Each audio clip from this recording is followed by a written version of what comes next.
pessoal, tudo bem? Meu nome é Giovanni, eu sou aluno do curso de Mecanização em Agricultura de Precisão da FATEC Sund Nishimura de Pompeia. E montamos esse canal para desenvolver um trabalho da matéria de posicionamento por satélite, com assunto focado em drones na agricultura.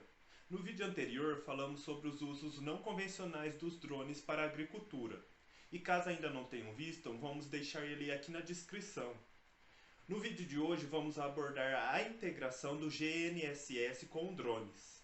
Ainda existem muitas dúvidas sobre como os drones podem se integrar a tecnologias de posicionamentos em solos para gerar produtos de alta precisão. Entenda neste vídeo como é feita a integração de drones com GPS e RTK.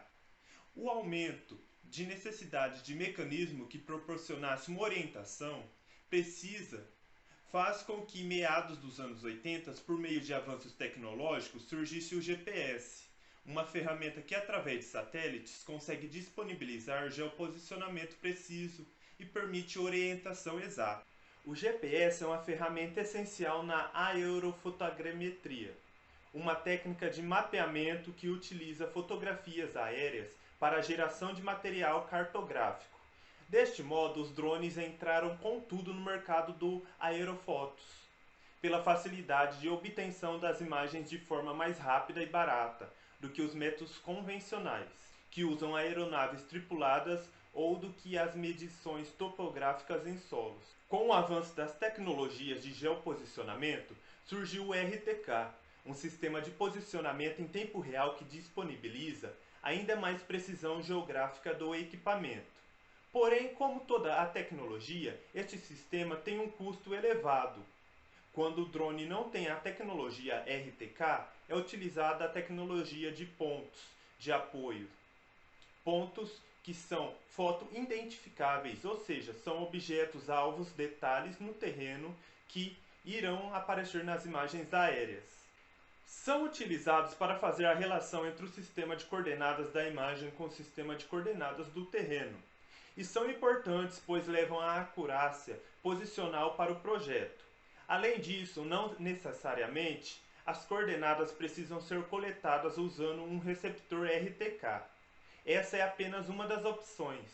Os receptores geodésicos podem ter diversas configurações, como por exemplo, coletar dados de constelações, GPS, clonas e outras, ser de simples ou dupla frequência, no caso do GPS. E os receptores geodésicos com RTK podem ser umas configurações além das antenas de rádio para comunicação em tempo real. Mas com o RTK não precisa de muitos pontos de apoio, pois as coordenadas são muito mais precisas. Os projetos que precisam de pontos de apoio são aqueles que necessitam de acurácia posicional e aqueles que serão materializados em campo, ou seja, projetos que precisam de localizações e coordenadas. Já os projetos pontuais, que possuem a finalidade de medir área, perímetro, volume ou ângulos, eles não necessitam de pontos de apoio, assim como aqueles com a finalidade do uso informativo. Bom, agora vou explicar um pouco melhor sobre o sistema RTK ou PPK. RTK significa Real Time Kinematic, ou posicionamento cinemático em tempo real, e é uma técnica de posicionamento relativa ao GNSS, utilizada por sistemas como GPS, GLONASS, Galileu e outros.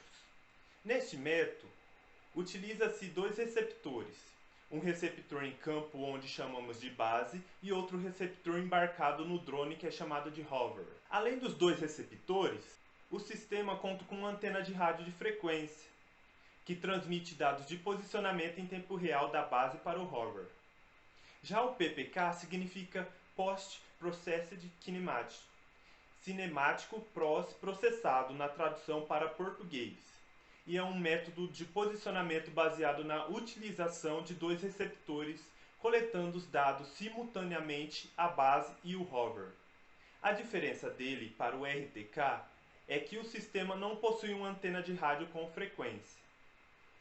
Neste método, a base armazena os dados de posicionamento e, após o aerolevantamento, as coordenadas coletadas pelo drones que são armazenadas na imagem só processadas em relação à base. Até agora, falamos apenas sobre o uso do GNSS para drones no geoprocessamento, mas essa tecnologia também é utilizada em outros drones, como os drones de pulverização, que usam o RTK para seguir uma rota de aplicação pré-determinada no computador, assim não deixando falhas de pulverização na cultura. Pois sem essa tecnologia, ficaria difícil do operador identificar onde o drone já havia aplicado e onde ainda não. Bom, este foi o nosso vídeo. Espero que tenham gostado do conteúdo. Se inscrevam no nosso canal para ajudar no nosso trabalho, para acompanhar os nossos próximos vídeos. Deixe seu like e coloque em comentários caso existam alguma dúvida. E não se esqueçam de nos seguir no Instagram, no Drones Agricultura. O link estará logo abaixo na descrição do vídeo. E muito obrigado por assistir até o final e nos vemos até no nosso próximo vídeo.